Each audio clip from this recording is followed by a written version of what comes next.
अब बच्चों आने वाले हैं आपके एग्जाम और सीए में इंटर में जो बहुत ही ज्यादा बच्चों को डराता है वो है सब्जेक्ट टैक्स।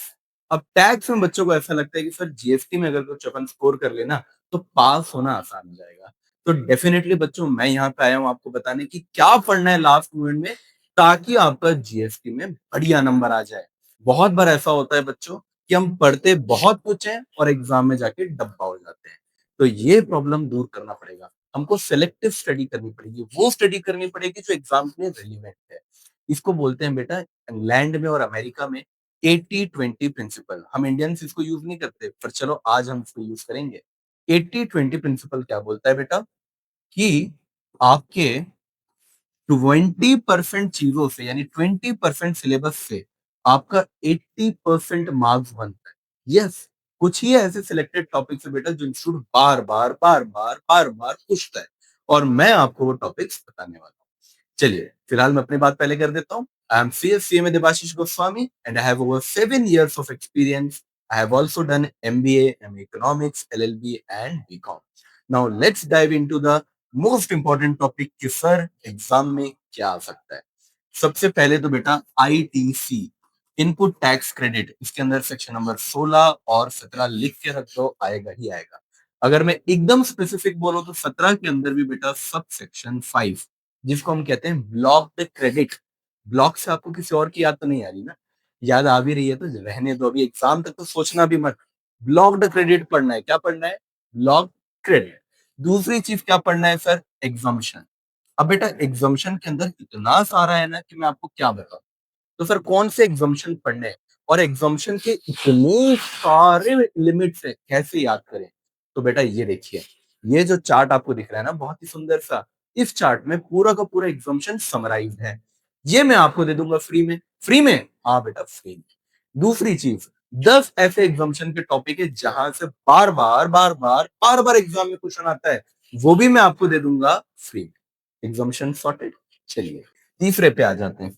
तीसरा है बेटा हमारा सप्लाई।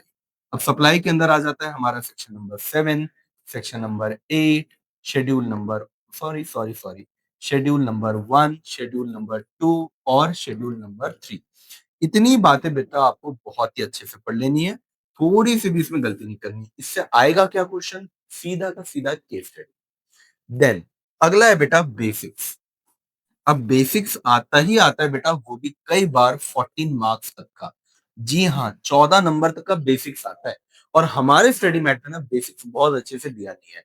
तो मैं आपको बेटा हमारे जो क्लास के नोट्स हैं, हैंड रिटन नोट्स, हाँ प्यारे प्यारे हैंड रिटन नोट्स, वो भी आपको दे दूंगा बिल्कुल फ्री में। ये रहा उसका सैंपल। कैसा लगा? अच्छा लगा? तो ये वाले नोट्स बेटा आपको मिल जाएंगे। ठीक है, देन अपन आगे बढ़ते हैं। इतना पढ़ने से तो होगा नहीं भैया। पांचवी सबसे इंपॉर्टेंट चीज बेटा, कस्टम के अंदर आ जाएगा आपके दो टाइप की चीजें।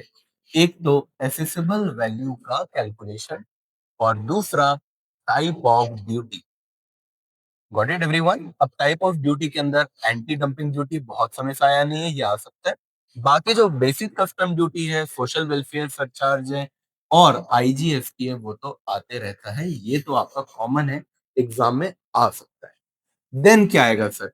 देन आ जाएगा आपका वैल्यू ऑफ सप्लाई और time of supply. Sir time of supply के अंदर पढ़ना है बेटा आपको सेक्शन नंबर 12 और 13 के भी अंदर मैं और स्पेसिफिक बता दे रहा हूं, सबसेक्शन 2, सबसेक्शन 3 दोनों का है। वैल्यू ऑफ सप्लाई की अगर मैं बात करूं तो एक सच बात बता रहा हूं, सच एकदम सच सीक्रेट आपको बता रहा हूं कि स्टडी मैट के क्वेश्चन ही आते हैं, कहीं और से आज तक इंस्टीट्यूट ने क्वेश्चन बनाया ही नहीं। कहां से पढ़ लेना बेटा? सिर्फ और सिर्फ स्टडी मैट से।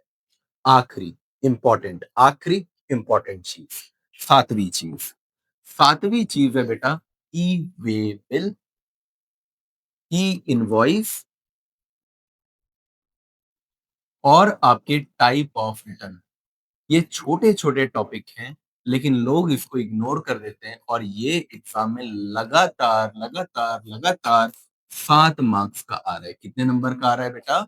7 नंबर का आ रहा है। तो तुम समझो, कस्टम से आएगा बेटा कितने नंबर का?